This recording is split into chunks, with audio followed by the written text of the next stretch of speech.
So good afternoon, everyone. Welcome to the Washington Foreign Press Center's briefing on the upcoming Select USA Investment Summit. My name is Jake Goshard. I'm the moderator for today's briefing. A few reminders, the briefing is on the record. We will post a transcript of the briefing on our website, which is fpc.state.gov. For journalists who are joining us via Zoom, please take a moment now to rename yourself in the chat window with your name, your outlet, and your country. Our briefer today is from the International Trade Administration, is Arun Venkatraman, the Assistant Secretary of Commerce for Global Markets and Director General of the U.S. and Foreign Commercial Service. Following his opening remarks, I will open the floor to questions. But with that, I'm going to turn it over to Assistant Secretary Venkatraman. Thank you, Jake. Good afternoon, everyone. It's a great pleasure to be here with you all today. My name is Arun Venkatraman, and I am the Assistant Secretary of Commerce for Global Markets and the Director General of the U.S. and Foreign Commercial Service at the U.S. Department of Commerce. Under the leadership of Secretary Gina Raimondo, the Department of Commerce is at the forefront of tackling our nation's most pressing economic and national security priorities, including those related to emerging technologies, supply chains, manufacturing, innovation, and workforce development. For those of you who might not be familiar with the International Trade Administration, or ITA, we are the part of the U.S. Department of Commerce that promotes U.S. exports, attracts inbound investment, protects industry competitiveness and critical U.S. technologies, and defends U.S. industries against unfair trade. The ITA team spans over 2,300 trade and business experts who are strategically located across 100 locations across the United States and in over 80 markets around the world. Simply put, our mission is to promote inclusive economic opportunity, specifically by creating opportunities for American companies to sell and do business overseas. The team of commercial diplomats and trade experts that I lead helps U.S. businesses of all shapes, sizes, and sectors grow their global business, sales through exports, and improve U.S. competitiveness and advance the priorities of the Biden-Harris administration. The team is also charged with helping to attract inbound investment, in particular, supporting foreign direct investment in the United States. And I'm proud to say, for the 12th consecutive year, the United States has been ranked the #1 destination for foreign direct investment, according to the Kearney 2024 FDI Confidence Index report. Now, we are proud of this recognition of the United States as the best place to do business, with the world's most attractive consumer market, strong financial markets and IP protections, talented workforce, best-in-class research, and academic institutions. And through our Select USA program, we are proud to play a key role in ensuring that the United States remains an attractive destination for investors to see success in the companies, services, and products they have worked so hard to see thrive and grow. Our Select USA program is the U.S. federal government program dedicated to attracting and retaining foreign direct investment in the U.S. economy. The program is dedicated to facilitating and promoting impactful business investment into the United States in order to create jobs, spur economic growth, and promote U.S. competitiveness. Select USA provides two primary services to clients. The first is for economic development organizations at the state, regional, local, and tribal levels. The second is providing services to existing and potential foreign businesses with existing operations in the United States or those that are planning to enter the U.S. market. Since its inception in 2011, Select USA has assisted thousands of clients, including economic development organizations, domestic firms, international companies, and facilitating over $200 billion in client-verified investment, supporting more than 200 jobs across the United States and its territories.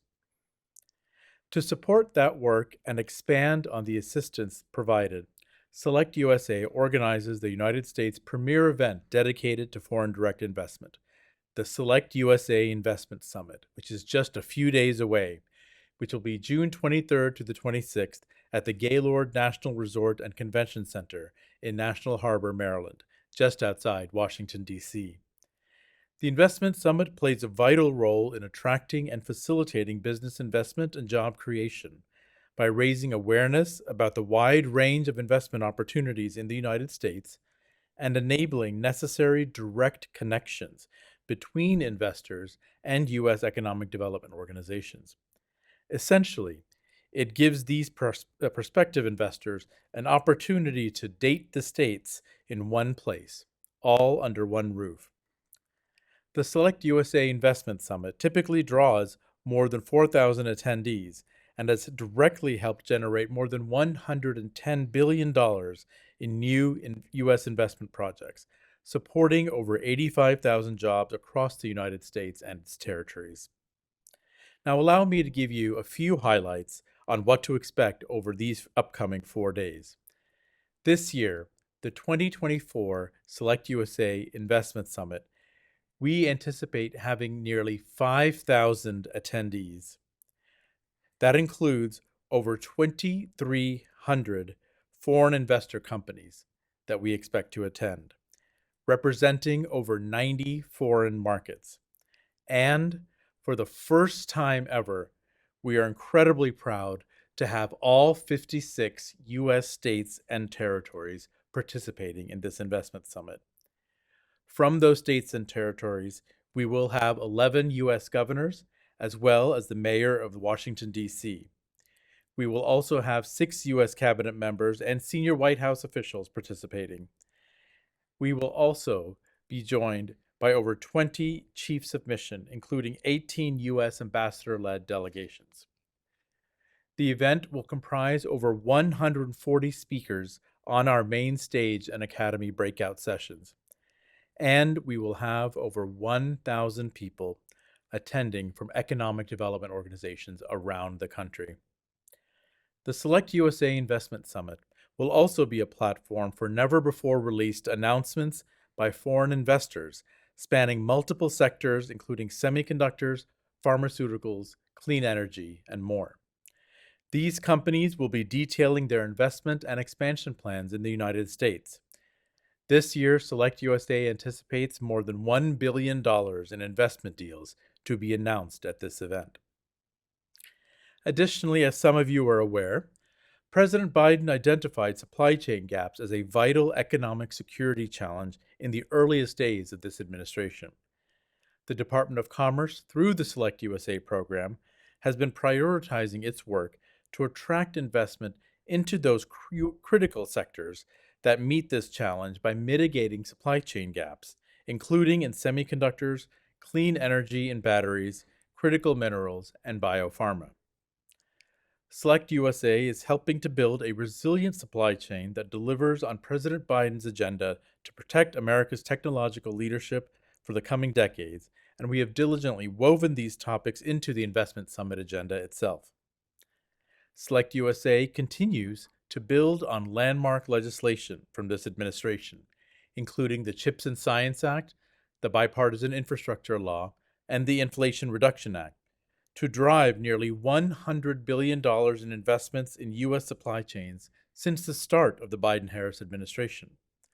With this sharp focus, this inward investment into critical supply chains in the last 3 years accounts for over 75% of Select USA deal value since the beginning of the administration, and almost half of the entire deal value since Select USA's founding. We are incredibly excited to be on pace to host our largest US Select USA Investment Summit ever, and I sincerely hope that you are considering being there to cover this incredible event. I look forward to discussing more about Select USA in the summit in the Q&A portion. Thank you for taking the time to be here. Thank you for your remarks, sir. We'd now like to open it up for questions. A reminder to journalists joining us on Zoom, please be sure your screen name on Zoom includes your name, your outlet, and your country. And if you have a question, please click the raised hand icon at the bottom of your screen. But we're going to start here in the room. If we have any questions, go first here. Thank you, Assistant Secretary. This is Dia Kurda working for Ruda Media Network. It's a Kurdish TV in Iraqi Kurdistan. This year, as the U.S. seeks to have 360-degree relations with Iraq, there were a lot of discussions, trade discussions between Iraq and the United States. And both countries signed a lot of trade deals in the trade show in the United States. So earlier this year, the US ambassador to Iraq, she encouraged the Iraqi companies to register their companies at the pay for investment. Do you have any numbers, how many Iraqi and Kurdish companies registered their companies to this year? And overall, what's the Iraqi and Kurdistan companies' investment in the USA? Sorry, I don't have those figures for you right now, but I want to highlight the value of two-way investment with partners like Iraq.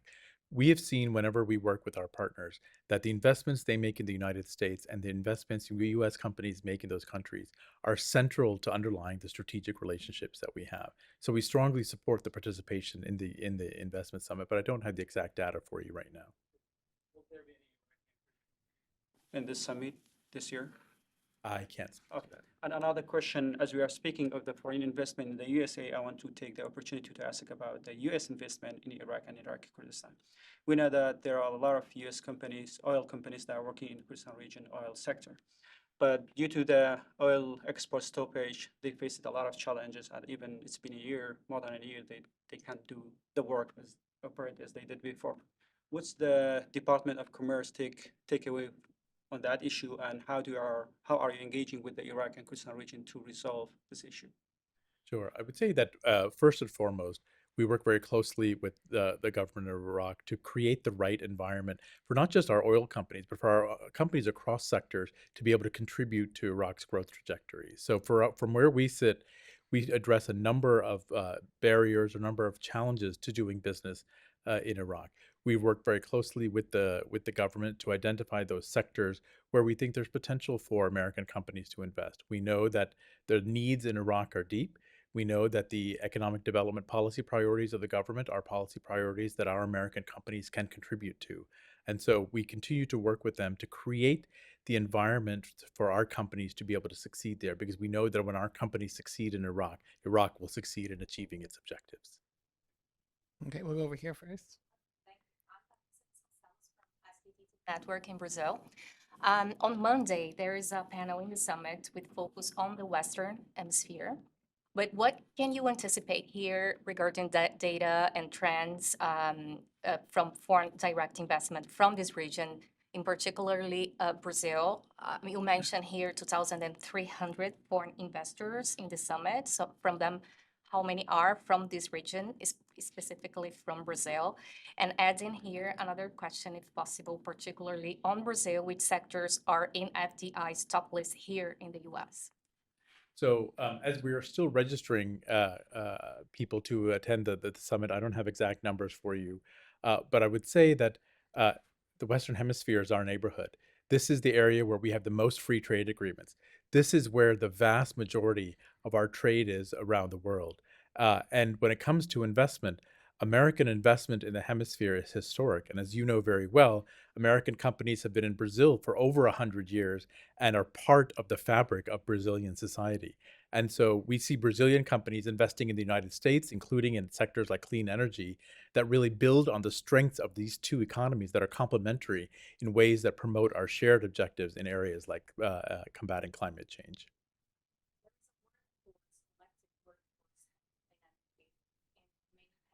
On this subject, could you address this a little bit regarding this region, South America? Yes, one of the things that we know in South America is, like the rest of the world, we're all engaged in the same struggle to both combat climate change and address the adverse effects of climate change in our economies, and particularly in those vulnerable economies that have to face the consequences of climate change and weather disruptions that result from that. One of the things that we are doing is working with a number of countries in South America through a program called Impact to partner with local governments and to create opportunities for American companies to help these governments mitigate those impacts of climate change and position themselves and position ourselves to address the future in a future where we have to do more with a sense of urgency to fight climate change. And so we know that at the end of the day, those solutions will not come from government, but will come only from partnerships with the private sector. So facilitating those partnerships is a priority of our work throughout the region. Okay. And we'll go back to Iraq over here. Thank you very much. Thank you for this opportunity. Rahim Rashidi from Kurdistan. Militias in Iraq are continuing their attacks on US brands and businesses. What are your thoughts on this situation? What actions do you expect the Iraqi government to take? All I would say on that point is I would defer to my colleagues in the State Department that work very closely with our colleagues in Iraq to address the security situation in that country. Okay. This kind of attack will affect of your economic relationship. I think in any environment where there are security risks, there are consequences for promoting economic development and growth in that economy. So we look forward to partnering with the government of Iraq to address that situation in a way that allows for the growth trajectory for Iraq to continue. Okay. And now we'll move online to Rusudan from Georgia. Rusudan, if you could unmute yourself and introduce yourself and ask your question, please. Thank you very much for organizing this very important event, and I apologize. I'm not able to attend this very important event as I just left the hearing at Congress on Georgia. I would like to ask about the level of interest in direct investment in the U.S. from Georgia, and if I may ask also to share more about the economic ties between the two countries have strengthened through this platform. Thank you for that question. I think the centerpiece of our engagement with Georgia is to support Georgia's efforts to diversify its economy, to help it reach new markets, and to help it develop trade and economic relations in broader parts of the world. And I think what we have done is to identify opportunities, to showcase opportunities in Georgia to American companies. We've led trade missions, particularly in areas like energy, to create opportunities for American companies to do business in Georgia. We are particularly pleased that this year, I believe we had the largest delegation ever from Georgia, really focusing on a number of high-tech startups. And just one point on that, in the Select USA Investment Summit, we have a very strong focus on the startup economy because we have found over years, so many countries do send their startups to the United States to beta test their products, to try out, their new tools, and then succeed in creating those products, then bringing them back home and becoming unicorns in their home market. We're very proud of the venture capital market that we have here in the United States, the incredible ecosystem we have that produces and rewards innovation. And we're proud to see that our friends from Georgia are showing up in full force this year with such a large contingent of tech startups. Reminder, if you're joining us online, please just click the raise hand icon and we can call on you. But we have another question in the room. Please introduce yourself and ask a question. Thank you. Dilara Zengin Okay from Anadolu Agency. My question is about Turkey's attendance to the summit this year. Can you provide an overview of the Turkish companies attending this year's summit, including the number and the sectors they represent? Also, recently many events and meetings have been held to improve economic ties between Turkey and US. How does the participation of a Turkish business cycle at this summit reflect on two countries' economic relations? Thank you. I think we are on the cusp of a significant growth and expansion and improvement in relationships between the United States and Turkey. I think we have seen already a growth in business activity between our two economies.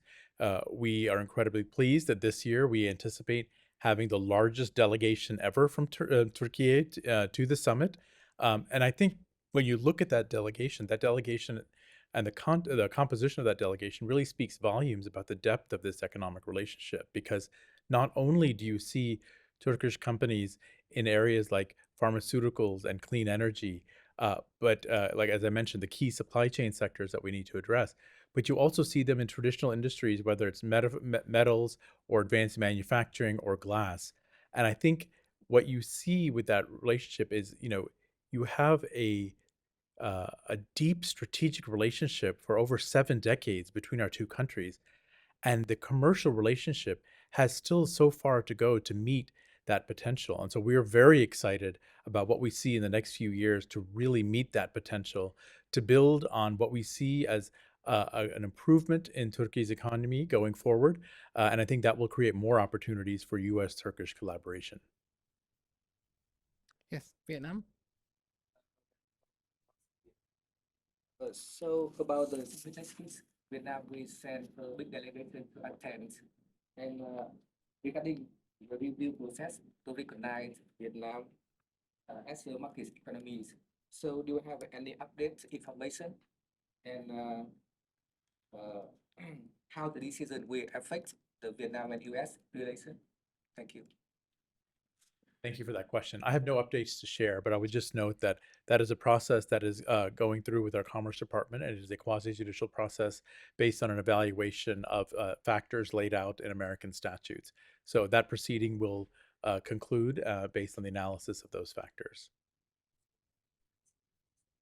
Will it affect the Vietnam and US relations? So do you think it's good or bad? I would just say that the United States and Vietnam have such strong ties, and in fact have recently elevated our partnership to the level of a comprehensive strategic partnership, which is historic. And given where we were years ago, we have come to a significant place in that relationship. I think the strength of the U.S.-Vietnam relationship transcends any irritants that we might currently face and is set on a long-term road of success. Okay. And seeing no more questions, I think I'll turn it over to you, Assistant Secretary, to offer any final thoughts you might have to the group. The last thing I would just say is we view the Select USA Investment Summit as really the culmination of a year's worth of activity where we work very closely with our partner governments and companies in those countries to build ties with American companies, to build ties with the United States, because we know that as our commercial ties grow and as our commercial ties deepen, they form more of that connective tissue that strengthens the relationship between our countries, that takes, our relationships beyond traditional strategic realms into new realms that really strengthen our partnerships for the long term and really make those partnerships more enduring than ever. We're looking forward to celebrating that next week. We welcome you all to join us. We really do hope to celebrate the number of foreign companies we will be seeing expressing confidence, not just in the United States, but in the long-term trajectory of the U.S. market. Thank you. Thank you so much, Assistant Secretary, and thank you to all the journalists who joined us both here and online. This ends today's briefing. Thank you.